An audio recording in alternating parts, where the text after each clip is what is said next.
না, মানছি না, মানবো না। ত্রিপুরাম সিভিল কোড মানছি না, মানবো না। ক্ষত্রিয় হিন্দু কর্মীদের আদিবাসী করা যায় না, যাবে না। জঙ্গল জমিন থেকে আদিবাসীদের ইচ্ছেদ করা যায় না, যাবে না, যাবে না। আদিবাসীদের ইতিহাস বিকৃতি করে কুর্মী মাহাতোদের আদিবাসী করা যায় না, যাবে না। জাতিসত্তা ধ্বংসকারী ইউসিসি বিল মানছি না, মানবো না, মানছি না, মানবো না। ত্রিপুরাম সিভিল কোড মানছি না, মানবো না, মানছি না, মানবো না। ক্ষত্রিয় হিন্দু কর্মীদের আদিবাসী করা যায় না, তুমি জবাব দাও, জবাব দাও, জবাব দাও। ত্রিপুরাম সিভিল কোড মানছি না, মানবো না, মানছি না, মানবো না। ত্রিপুরাম সিভিল কোড মানছি না, মানবো না, মানছি না, মানবো না। ক্ষত্রিয় হিন্দু কর্মীদের আদিবাসী করা যায় না, যাবে না। ক্ষত্রিয় হিন্দু কর্মীদের আদিবাসী করা, আদিবাসীরা পাচ্ছে কেন, তুমি জবাব দাও, জবাব দাও, জবাব দাও। ত্রিপুরাম সিভিল কোড মানছি না, মানবো না, মানছি না, মানবো না। ত্রিপুরাম সিভিল কোড মানছি না, মানবো না, মানছি না, মানবো না। ক্ষত্রিয় হিন্দু কর্মীদের আদিবাসী করা যায় না, যাবে না। ক্ষত্রিয় হিন্দু কর্মীদের আদিবাসী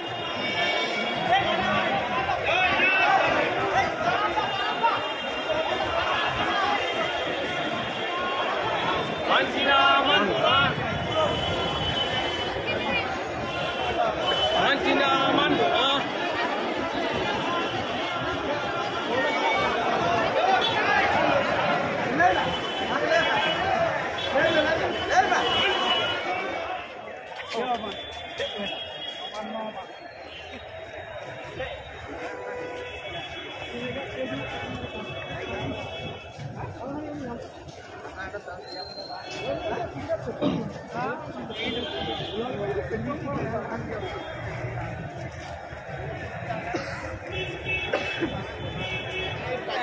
আজকে আমাদের এইসব কথাবার্তা বলতে গেলে, এইসব কথাবার্তা বলতে গেলে, এই জনজীবনের কথাবার্তা বলতে গেলে, জনজঙ্গল জমির কথা বলতে গেলে, একটি সার্টিফিকেটের কথা বলতে গেলে, জমি লুটের কথা বলতে গেলে, নিজের সাংবিধানিক অধিকার হরণের কথা বলতে গেলে বলবেন আপনি তো ভাই সবচেয়ে ভালো সমালোচক, আপনি তো ভাই সবচেয়ে বড় সমালোচক, আপনি তো ভাই অমুক মেয়েদের দালাল, আপনি তো ভাই বিশ্বাসঘাতক, আপনি তো ভাই বেঈমান।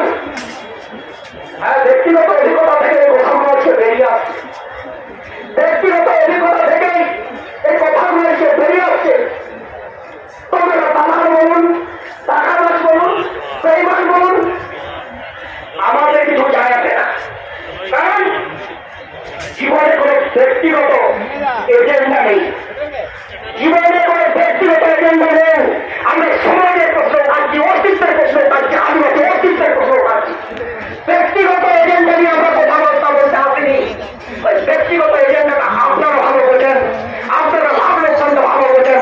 আদিবাসী মানুষকে ভোটের মূলধন মনে করেন, আদিবাসী মানুষকে ভোটের মশাল মনে করেন, তাই আপনাদের কাছে লাভ লোকসান সামনে বলা হয়। আর আমাদেরকে যারা এই আসলি মুদ্রাটাকে উঠাচ্ছি, আসল প্রশ্নগুলো উঠাচ্ছি, আমাদেরকে দালাল টাকাবাজ বেঈমান করে তকমা দিয়ে আমাদেরকে সেটা দিচ্ছে। আজব পরিস্থিতি। আজকে আমাদের বলতে বলতে আজকে আমাদের মন্ত্রী ম্যাডাম বলে বলছি, সারা পশ্চিমবাংলায় আমাদের আদিবাসী মন্ত্রী ছড়াছড়ি। তো এইসব আদিবাসী মন্ত্রীদের বিভিন্ন কাজ আছে, যে কাজগুলো আমি আপনারা জানেন তারা কি কি কাজ করেন। তো ওনাদের কাছে আজকে আদিবাসী সমাবেশের পক্ষ থেকে, আদিবাসী সমাবেশের পক্ষ থেকে এখান থেকে ওনাদেরকে একটা বার্তা আমরা দেব যে আপনারা আপনাদের কাজ করে যান, আর আমরা আমাদের কাজ করে যাই। আদিবাসী অস্তিত্বের প্রশ্নে আমরা মুখ করবো। আপনারা যদি দায়বদ্ধতা পালনে অক্ষম হন, আপনাদের কাজটাও কিন্তু আমরা করে দেবো আগামী দিনে, আপনাদের কাজটা করে দেবো। বিধানসভাতে আজকে এত আদিবাসীর সমস্যার ইস্যু আমরা তো মনে করি